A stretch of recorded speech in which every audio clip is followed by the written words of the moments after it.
Yo estoy muy agradecida de que podamos hablar de este borrador de informe porque vamos a aportar enmiendas y porque es una temática, pues, en las intervenciones de todos los que me han antecedido en el uso de la palabra se ve que es muy serio, que es muy grave, que va a ser útil para otros lugares y que una de las cosas que como sociedades nos ha costado más es abrir los ojos.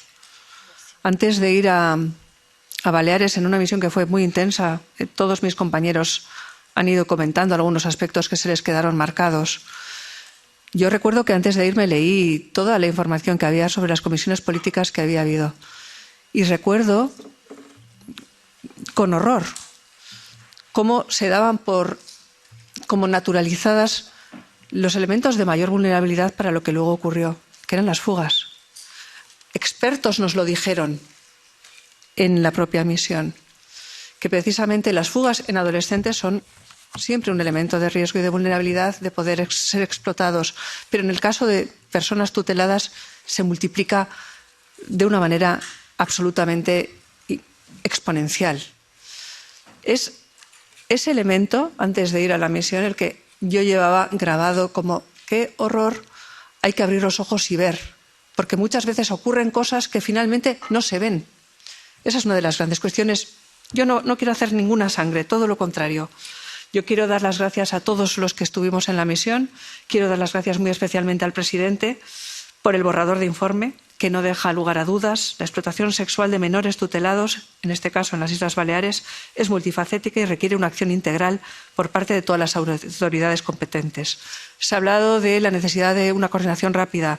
Se ha hablado de la mejora del sistema general, porque los tiempos han cambiado, necesitamos actualizar nuestras maneras de procedimiento, sobre todo cuando lo que tenemos delante es la máxima vulnerabilidad y la necesidad de la máxima protección en menores cuyos garantes somos nosotros y su protección se la tenemos que dar nosotros. Yo recuerdo, aquí se ha dicho muchas de las cosas que nos quedaron marcadas. Una de las cosas que se me quedó más marcada es la reunión con los chavales. Que de alguna manera estamos obligados a hacer un gran informe y a ver si estas prácticas, las buenas prácticas que nosotros aconsejemos, las podemos seguir, por una parte, y por otra parte podemos hacer que sirvan para otros lugares de Europa. Más allá de que tengamos competencia o no, nosotros podemos actuar. Hay mucho que podemos hacer y no estaría bien que culminásemos aquí este trabajo que puede servir en muchísimos otros lugares en toda Europa. Y esto es por un motivo de responsabilidad, por un motivo de compromiso con los críos y jóvenes. Por otra parte, a mí sí que me gustaría que en el informe final, que me parece que es un informe, el borrador de informe es serio, es una muy buena base, creo que puede ayudar mucho, no solo a nosotros, no solo a las personas que intervienen con los jóvenes en la región de Baleares, sino en toda España y posiblemente en toda Europa. Pero a mí sí que me gustaría añadir algunas cosas que me gustaría que estuvieran reflejadas en el informe. Uno, promover la creación o el refuerzo, en su caso, de la figura del consejero mediador referente, no dentro del centro, como una figura externa que no requiere o que no está, digamos, enclavada en la propia administración, como un referente externo ajeno al equipo profesional de atención que realice un acompañamiento complementario estable en el tiempo a los menores, para crear vínculos de confianza que completen la calidad del sistema de atención y para contribuir a minimizar los riesgos psicosociales de estos menores. Y segundo, la segunda cosa que yo creo que estaría bien que estuviera en el informe es que creásemos a nivel europeo, y lo podemos hacer, una cosa es tener competencia y otra cosa es crear protocolos, que establezcan directrices para los Estados miembros promoviendo específicamente que consigamos que no haya fracaso escolar o que no haya unos índices muy superiores de fracaso escolar en menores tutelados con respecto a la población general y lograr la mejor empleabilidad, porque sabemos que ellos se van a tener que valer por sí mismos mucho antes que muchos del resto de nuestros jóvenes.